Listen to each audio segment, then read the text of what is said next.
अरब में भीषण गर्मी के चलते 1000 से ज्यादा हज यात्रियों की मौत हो गई है, जिनमें 98 भारतीय नागरिक शामिल हैं। विदेश मंत्रालय ने इसकी पुष्टि की है। भारत के अलावा Indonesia, Jordan, Iran, Pakistan, Tunisia आदि देशों के नागरिक भी शामिल हैं। न्यूज एजेंसी AFP के मुताबिक मरने वालों में मिस्र के यात्रियों की तादाद सबसे ज्यादा है। ऐसे में सवाल उठता है कि अगर किसी हज यात्री की मौत हो जाए तो क्या उनके शव को स्वदेश ले आया जा सकता है या फिर वहीं अंतिम संस्कार किया जाएगा? शव की शिनाख्त कैसे होगी या मृत्यु प्रमाण पत्र कहां से मिलेगा? सऊदी अरब की हज यात्रा के कुछ नियम हैं। नियमों के अनुसार अगर किसी हज यात्री की यात्रा के दौरान किसी कारणवश मौत हो जाए, ऐसे मामले में हज यात्री के शव को उनके देश वापस नहीं भेजा जाता, उसे सऊदी अरब में ही दफना दिया जाता है। मृत्यु प्रमाण पत्र बाद में उनके परिजनों को सौंप दिए जाते हैं। सऊदी अरब के हज संबंधित कानून में इसका साफ जिक्र किया हुआ है।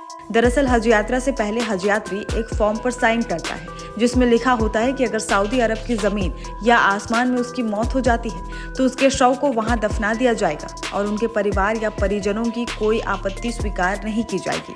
सीधे शब्दों में कहे तो मृतकों के परिवार सऊदी अरब से हज यात्रियों के शव को उनके वतन भेजने की कोई मांग नहीं कर सकते।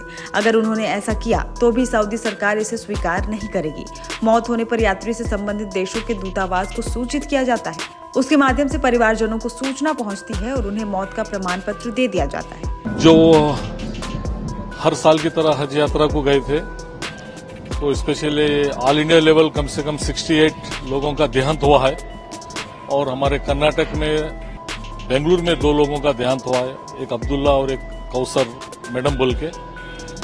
तो एक्चुअली जो दिन का देहांत होता है 90% वहीं पे ही कर देते हैं, क्योंकि लाना के लिए बहुत ही थोड़ा मुश्किल और फाइनेंशियली उसका थोड़ा इफेक्ट होता है बोल के, तो जाने से पहले ही वो पूरा एग्रीमेंट कर लेते हैं। हज यात्रियों की हो रही मौत पर बात करें तो सऊदी अरब ने आधिकारिक तौर पर मौतों की जानकारी नहीं दी है। हालांकि 1000 से अधिक लोगों की मौत की खबर आ रही है। ये सभी मौतें गर्मी के चलते हुई हैं। हालांकि मक्का के बाहरी इलाके में स्थित मीना घाटी में रमी अल जमारात की रस्म के दौरान भी बड़ी संख्या में लोगों की मौत हो रही है। पत्थर मारने की रस्म के बीच अक्सर इस जगह पर भगदड़ मच जाती है। हालांकि सऊदी अरब ने इसको लेकर इन दिनों इंतजाम किए हैं, जिससे हादसों पर लगाम लगी है, लेकिन गर्मी अब भी जानलेवा साबित हो रही है। अभी मक्का में करीब 52 डिग्री सेल्सियस तापमान है। आपको बता दें कि पिछले 30 साल के दौरान सऊदी अरब में हज के दौरान भगदड़ मचने, टेंटों में आग लगने और दूसरी दुर्घटनाओं में सैकड़ों लोगों की मौत हुई है।